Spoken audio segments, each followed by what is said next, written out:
Ya, Assalamualaikum warahmatullahi wabarakatuh. Waalaikumsalam warahmatullahi wabarakatuh. Alhamdulillah, Rabbil Alamin. Wassalatu wassalamu ala Rasulillah wa ala alihi wa ashabihi wa mawala. Asyhadu an la ilaha illallah wa asyhadu anna sayyidina wa nabiyyana Muhammadan abdullahi wa rasuluhu arsalahu rahmatan lil alamin. Basyiran wa nadhira. Allahumma alimna ma yanfa'una wa anfa'na bima 'allamtana ya karim. Puji syukur kehadirat Allah atas limpahan karunia dan nikmatnya eh, yang luar biasa, begitu banyak nikmat-nikmat yang telah kita dapatkan. Eh, Salawat serta salam semoga tercurahkan atas junjungan Nabi besar Muhammad Sallallahu Alaihi Wasallam. Pertama-tama saya ingin berterima kasih banyak ya, sesudah bersyukur kepada Pak Prof. Heri yang telah mengundang secara khusus untuk bisa bergabung berbagi pengalaman atau bercerita. Tentu saya bukan sebagai kapasitasnya bukan ngajar ya, karena Masya Allah luar biasa. Tadi beberapa saat saya ngikutin luar biasa banyak eh, ilmu dan manfaat yang bisa saya ambil, dan sebagian saya udah banyak sedikit mendapatkan cerita dari Pak Heri sebelum bergabung ini.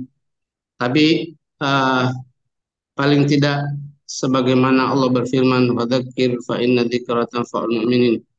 Ya, pentingnya saling mengingatkan satu sama lain. Yang belum tahu menjadi sesuatu yang baru, menjadi pengetahuan, dan yang sudah tahu tentu menjadi pengingat kita semua insya Allah.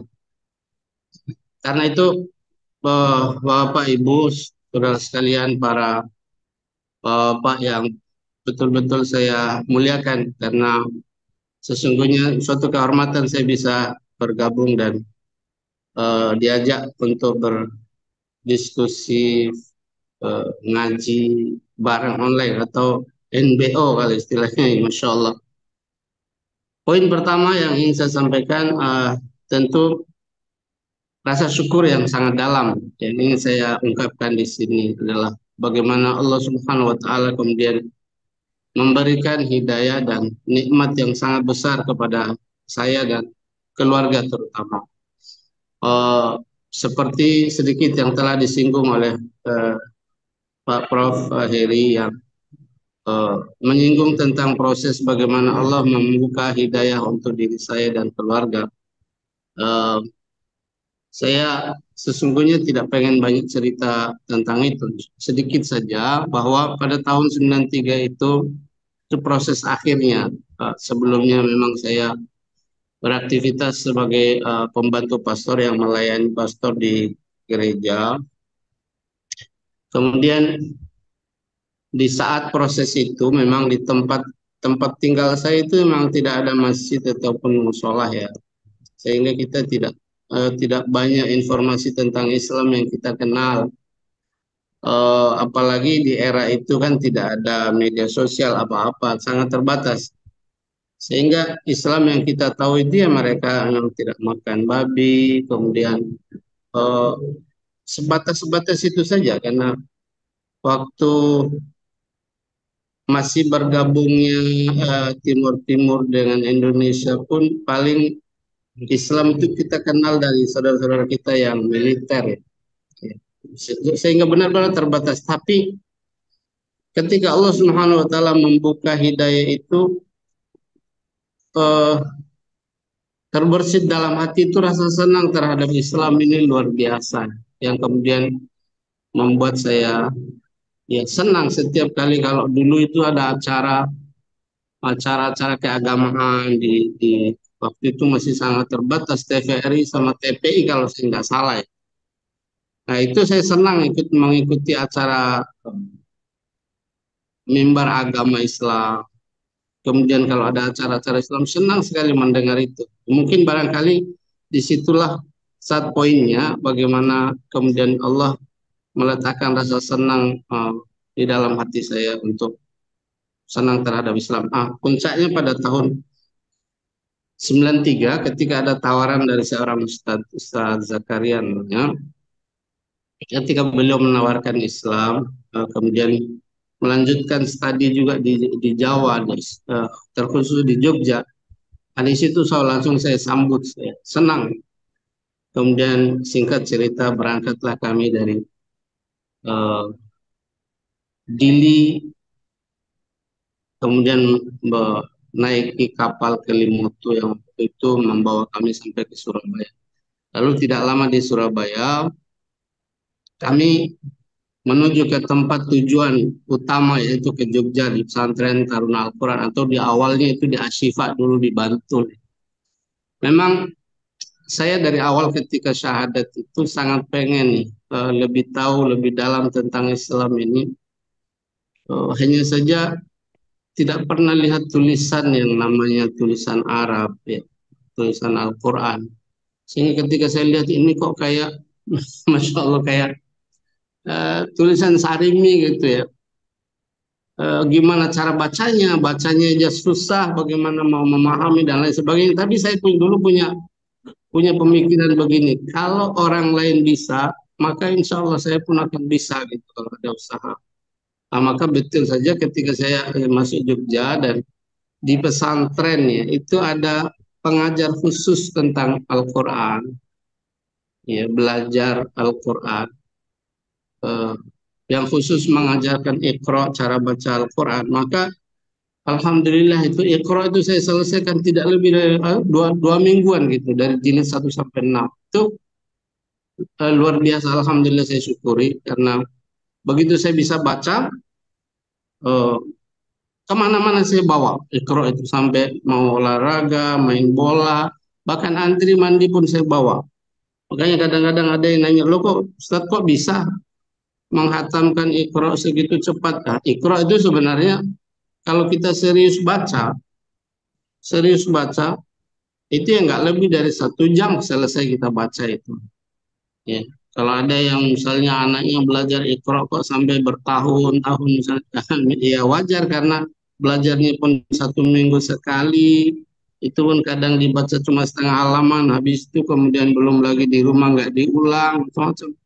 Jadi itu yang membuat prosesnya lama. Tapi ketika kita menggenjot kemudian semangat untuk lebih tahu lebih dalam itu, maka ya di situ ada jalan untuk menuju ini. Maka Alhamdulillah Allah mudahkan untuk bisa secepat itu untuk membaca, dan eh, saya memulai membaca Al-Quran oleh Kiai untuk memasuki bacaan Quran langsung, dan kemudian ditugaskan untuk menghafal, dan Alhamdulillah Allah karuniakan untuk bisa menyelesaikan Al-Quran. Yaitu rasa syukur ya, berulang kali saya sering termenung untuk eh, menghayati nikmat yang begitu luar biasa besar yang Allah berikan kepada saya. Itu hanya singkat saja sebagai prolog. Saya mungkin membicarakan satu ayat di dalam surah Al-Hijr. Allah Subhanahu wa taala berfirman, Bismillahirrahmanirrahim. Bismillahirrahmanirrahim. Alif lam ra, tilka ayatul Qur'an wa kitabim mubin. Rubama yawadul ladzina kafaru law kanu muslimin. Para ahli tafsir menyebutkan bahwa ayat ini berkaitan dengan penyesalan banyak orang-orang yang tidak beriman tatkala di akhirat. Mereka menyesali eh, karena dahulu di dunia tidak mengikuti ajaran Allah Subhanahu wa taala, alias tidak masuk Islam. Bagaimana ceritanya itu? Imam Ibnu Katsir menjelaskan tentang tafsir ayat kedua dari surah Al-Hijr itu, bahwa ceritanya adalah ketika di akhirat, di dalam neraka itu kan tidak murni semuanya orang yang tidak beriman sama sekali. Ada juga orang yang Islam, tapi karena dosa dan satu hal, mereka akhirnya ikut juga ke neraka. Begitu sama-sama di neraka, diejeklah sama ahli neraka itu orang-orang yang tidak beriman. Mereka bilang begini, lah katanya kalian ahli surga, kok malah sama-sama kami di sini? Disitulah kemudian Allah Subhanahu wa taala mengeluarkan orang-orang itu kemudian dimasukkan ke namanya ma'ul hayah, lalu dibersihkan dari situ kemudian dimasukkan ke dalam surga. Disitulah muncul penyesalan yang dialami oleh orang-orang yang tidak beriman. Yang Allah katakan tadi, rubama yawaddul ladzina kafaru law kanu muslimin. Betapa banyak orang-orang yang tidak beriman alias orang-orang kafir itu, mereka berharap seandainya kalau kami orang Islam, kami orang beriman, pastilah kami juga akan diangkat, diselamatkan sebagaimana orang-orang Islam itu diangkat. Jadi Bapak Ibu sekalian, bahwa Allah Subhanahu wa taala menyelamatkan orang-orang yang beriman itu di akhirat, yang membuat sebagian orang atau bahkan orang-orang yang tidak beriman itu menyesali kenapa dulu mereka tidak mengikuti Nabi Shallallahu Alaihi Wasallam. Dan ayat-ayat model seperti ini banyak di dalam Al-Quranul Karim. Ya, hanya saja kadang-kadang kita ini yang sudah punya nikmat besar ini jarang kita merenung, menghayati bahwa nikmat terbesar sesungguhnya adalah kita punya, yaitu iman dan Islam yang kita punya ini. Ya. Hanya saja itu tadi, karena mungkin barangkali kita terlahir sebagai orang yang sudah Islam, atau satu dan lain hal kita jarang-jarang kemudian duduk menghayati bahwa itulah sesungguhnya nikmat yang terbesar. Dunia ini datang dan pergi, ya, dunia ini datang dan pergi, apalagi jabatan, jabatan 5 tahun atau berapa tahun lah. Ya. Kita dibatasi oleh usia dan umur di dunia ini. Nabi Shallallahu Alaihi Wasallam mengatakan dalam hadis Imam At-Tirmidzi, beliau katakan bahwa a'maru ummati baina sittina wa sab'in, fama zada fahuwa qalil. Umurnya umatku itu rata-rata hanya 60 sampai 70 tahun. Rata-rata itu. Yang lebih dari itu jumlahnya sangat sedikit. Tapi umumnya umur itu rata-rata 60 sampai 70 tahun. Sehingga kita memahami dan meyakini bahwa betapapun yang kita punya dari kelebihan dan semua kenikmatan yang kita punya itu, ya tentu kenikmatan yang terbesar adalah bekal kita untuk menuju akhirat, yaitu nikmat iman dan Islam, yang dimana itu menjadi sebagai penyesalan terbesar bagi orang-orang yang tidak mendapatkan iman dan Islam. Bahwa itu yang dimuliakan Allah. Saya ketika mempelajari Islam ini saya senang sekali membaca sejarah-sejarah para sahabat-sahabat Nabi SAW yang kemudian mendapatkan hidayah. Juga membaca bagaimana mereka yang luar biasa sudah didekati sama Nabi SAW. Bahkan sebagian besar mereka juga adalah orang terdekatnya Nabi, keluarga Nabi SAW. Tapi hidayah adalah tetap hidayah. Yang punya hak prerogatif untuk menentukan itu adalah Allah Subhanahu wa Ta'ala. Betapapun usaha yang sudah kita lakukan, kadang-kadang eh, kalau memang belum hidayah, walaupun dibacakan Quran 30 juz sekalipun ya belum tentu dapat. Bahkan berjumpa hari-hari ketemu dan jumpa sama Nabi SAW pun belum tentu dapat hidayah. Itu yang membuat rasa syukur saya secara khusus harus sering-sering duduk merenung bahwa Alhamdulillah ya Allah, kalau seandainya Engkau tidak beri saya hidayah dan nikmat Islam ini, bagaimana jadinya di akhirat nanti? Hanya akan yang ada adalah penyesalan yang terjadi. Kita lihat dalam hadis Imam Al-Bukhari meriwayatkan bahwa baginda Nabi Shallallahu Alaihi Wasallam itu ketika paman kandungnya Abu Talib itu uh, luar biasa jasanya terhadap ponaannya. Dia paling terdepan untuk membela ponaannya. Dan dia memberikan kebebasan pada ponaannya untuk menyebarkan Islam. Tapi dia sendiri masih berat untuk mengikuti apa yang dibawakan oleh ponaannya. Makanya sampai ketika beliau mau wafat, didekati sama Nabi Shallallahu Alaihi Wasallam. Eh, Biasa Bapak Ibu yang dimuliakan Allah, kalau orang-orang besar ketika mau meninggal sudah pasti orang-orang akan berkumpul ya, sudah pasti orang-orang akan berkumpul untuk menyaksikan atau menjenguk orang besar yang sakit yang akan meninggal. Maka berkumpul di sekitar Abu Thalib itu ada Abu Jahal, ada Umayyah bin Khalaf. Nabi SAW juga dekat dan beliau mengambil kesempatan terakhir itu. Dalam hadis Imam Bukhari, beliau menawarkan, ya ammi qul la ilaha illallah kalimatan uhajju laka biha indallah. Wahai paman, katakan dan ucapkanlah la ilaha illallah. Satu kalimat yang akan menjadi alasanku untuk membelamu di hadapan Allah Subhanahu wa taala. Hampir saja kemudian beliau mengucapkan. Beliau nengok ke teman-teman. Di situ ada Umayyah bin Khalaf, ada Abu Jahal. Mereka mengatakan, atarghabu an millati abaina? Apakah engkau akan membenci ajaran nenek moyang kita dan mengikuti ponaan ini? Maka dia tidak jadi mengucapkan lagi. Nabi SAW berusaha terus. Ya amni qul la ilaha illallah. Wahai paman, ucapkanlah la ilaha illallah. Hampir saja, tapi tidak. Maka para ahli sejarah semua sepakat. Wa kana akhir ma kana alaihi kana ala millati abai. Dan ketika nafas terakhir, Abu Talib, paman Nabi SAW, dia tetap pada ajaran nenek moyangnya. Tidak juga masuk Islam. Makanya, saudaraku yang dimuliakan Allah, Bapak Ibu sekalian yang saya hormati, ketika Nabi SAW menyaksikan pamannya ini meninggal tidak mengucapkan la ilaha illallah, kesedihan luar biasa mendalam. Maka saat itu beliau juga kemudian terus berdoa, mendoakan, memintakan ampun untuk pamannya. Padahal kan tidak beriman.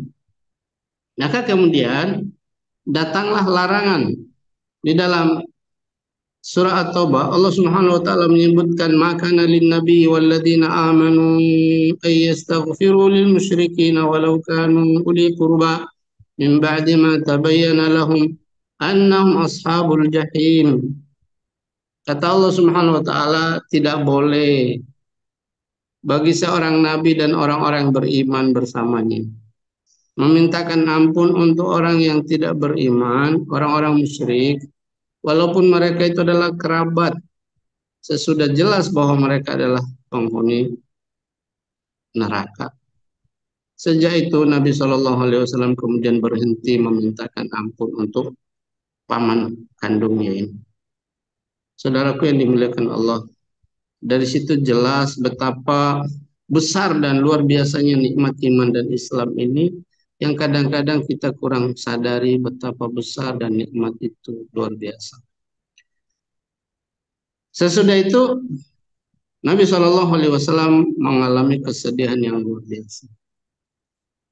Tapi saudaraku yang dimuliakan Allah, ketika Nabi Shallallahu Alaihi Wasallam menawarkan juga Islam kepada paman-paman yang lain, alhamdulillah sebagiannya menerima.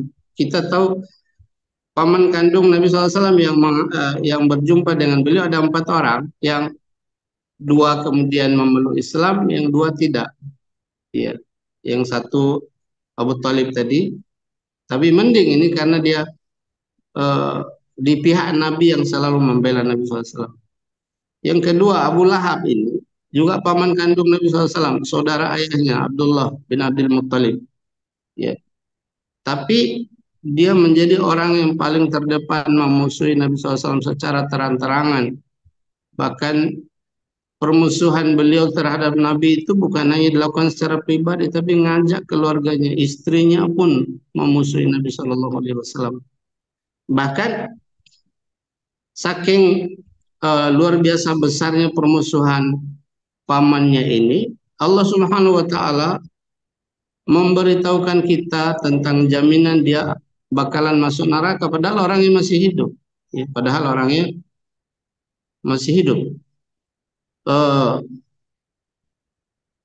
Ketika Nabi SAW mengajak mereka untuk memeluk agama ini. Pamannya ini berucap begini, alihada jama'atana tabban laka ya Muhammad. Ketika Nabi ajak mereka untuk bersyahadat masuk Islam, pamannya paling terdepan bilang begini, lah hanya gara-gara ini kamu kumpulkan kami, celaka engkau, tabban laka ya Muhammad, celaka engkau wahai Muhammad. Maka kemudian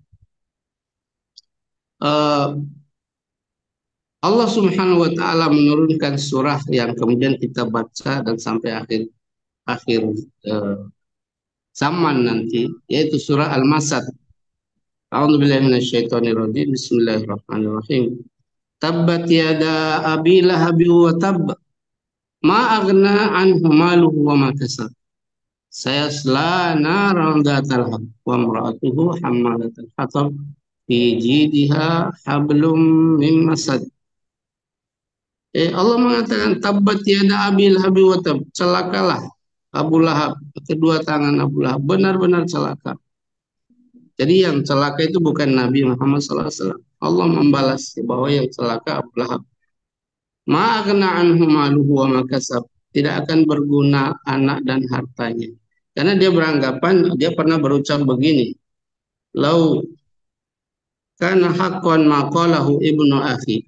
Kalau misalnya ponaanku ini benar nanti, saya akan menebus diri saya dengan harta dan anak-anak saya. Makanya Allah balas, ma'agna anhu maluhu wa makasab. Tidak akan berguna harta dan eh, anak-anaknya. Bahkan Allah bilang saya selana ronjatan. Dia akan masuk ke dalam api yang menyala-nyala.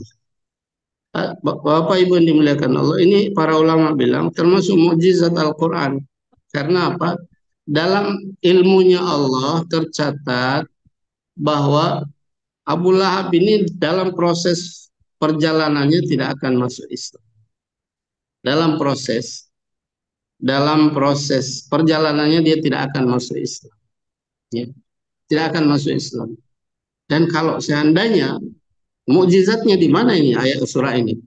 Mukjizatnya adalah bahwa apa yang diberitakan oleh Al-Quran benar adanya.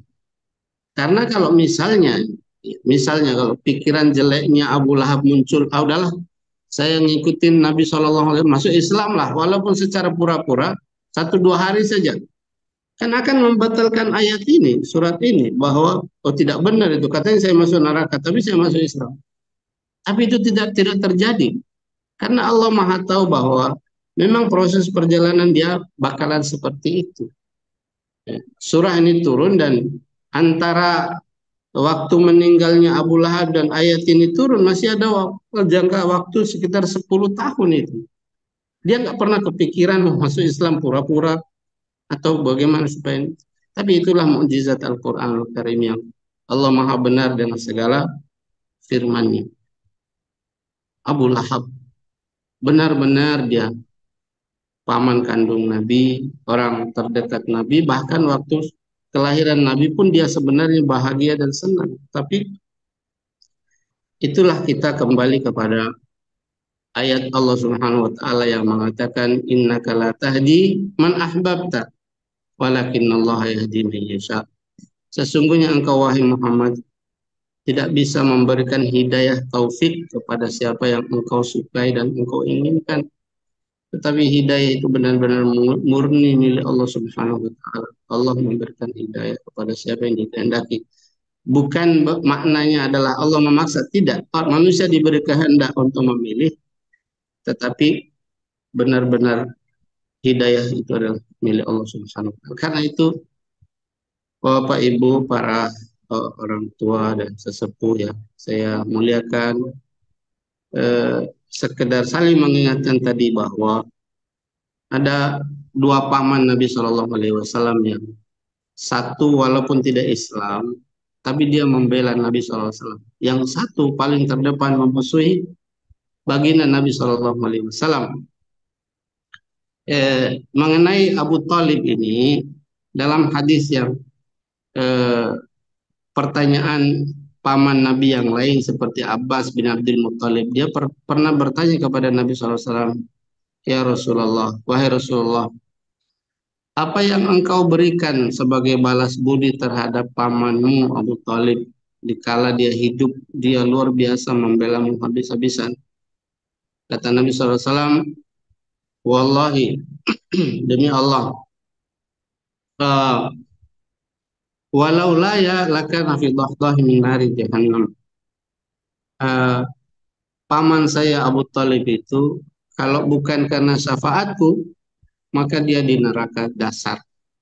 Tapi karena dengan syafaatku, dia diangkat oleh Allah di neraka yang paling ringan. Dan Bapak Ibu yang dimuliakan Allah, bahwa neraka yang paling ringan itu ketika apinya dikenakan ke tumitnya, otaknya mendidih. Dan dia merasa dia yang paling berat, padahal itu yang paling paling ringan. Na'udzubillah min dzalik. Kesimpulannya, kalau orang tidak beriman, walaupun baiknya seperti apa, memang tidak ada kuncinya untuk masuk ke dalam surga Allah Subhanahu wa taala. Karena itu kunci untuk memasuki ke dalam surganya Allah adalah bersyahadat, ya, bersyahadat. Ya tentu bukan kemudian kita mengimani seperti ini lalu menghina orang lain, merendahkan, bukan ya. Ini kita menjelaskan suatu kebenaran dengan menghina itu dua hal yang berbeda.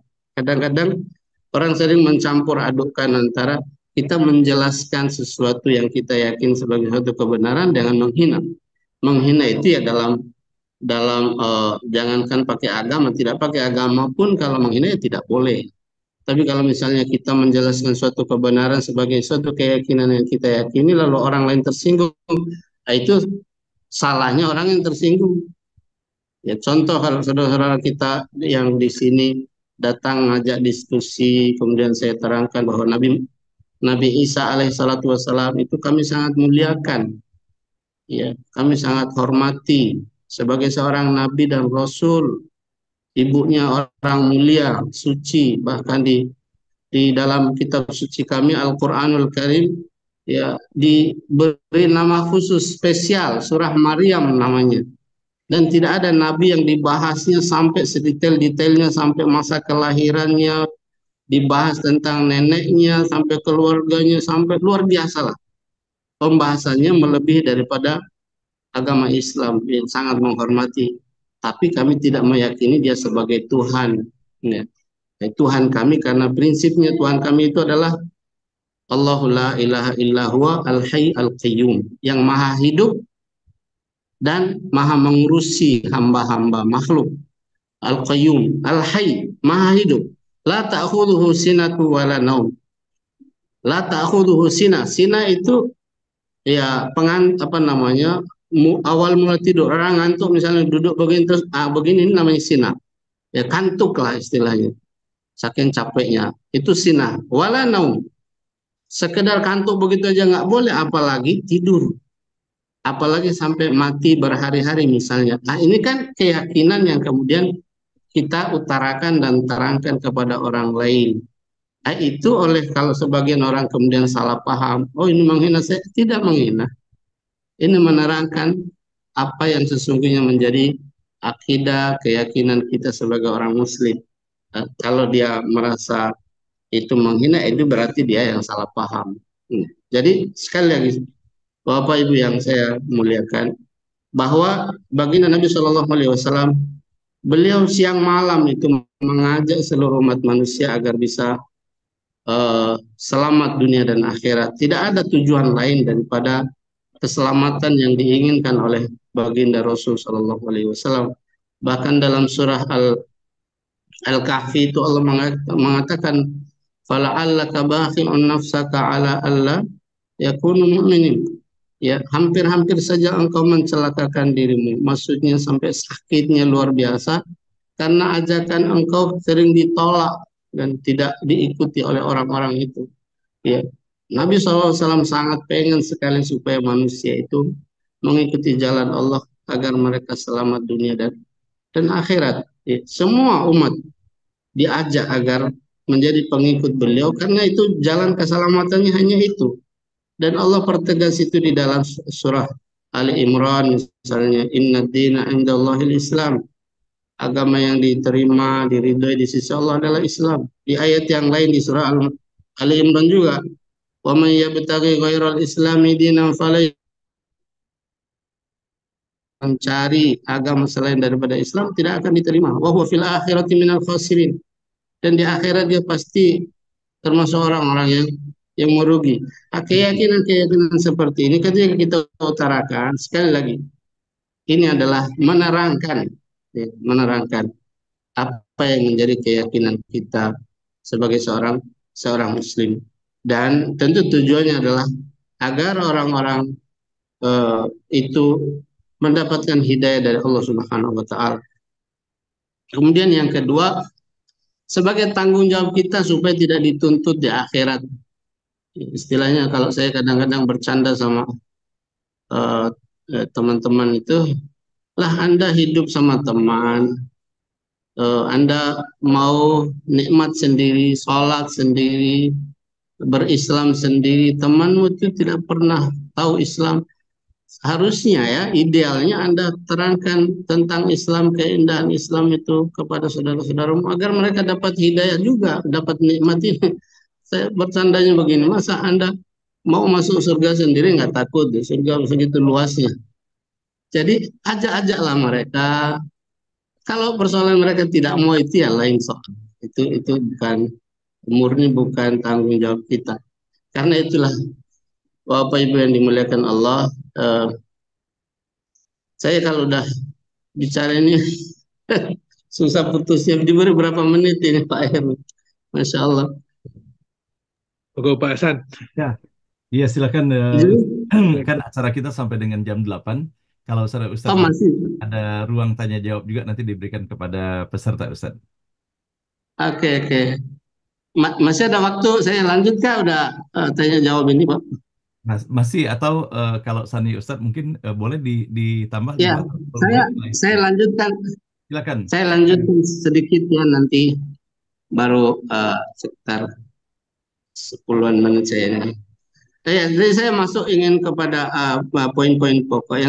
Yang kedua tadi, bagaimana paman Nabi SAW yang kadang-kadang kita ngebayangin, ih ini kalau dekat dengan pesantren pasti jadi orang soleh, dekat dengan orang baik pasti jadi orang baik. Belum tentu. Ya, kita lihat bagaimana Abu Lahab, dia tiap hari-hari lihat Nabi SAW, hidup bersama Nabi, fasih bahasa Arab dan lain sebagainya. Tapi ya itu tadi, justru dia menjadi orang yang paling terdepan memusuhi Nabi SAW. Paman yang lain, paman Nabi SAW, eh, yang lain yang kemudian dapat hidayah, yaitu Hamzah bin Abdul Muttalib. Hamzah ya, tentu kita banyak dengar cerita tentang beliau. Hamzah bin Abdul Muttalib itu masuk Islamnya tidak sengaja justru. Karena faktor marah yang membuat kemudian dia masuk Islam. Saya kadang-kadang bilang gini, kalau marah itu membuat orang lebih baik, ya nggak apa-apa, marah saja terus.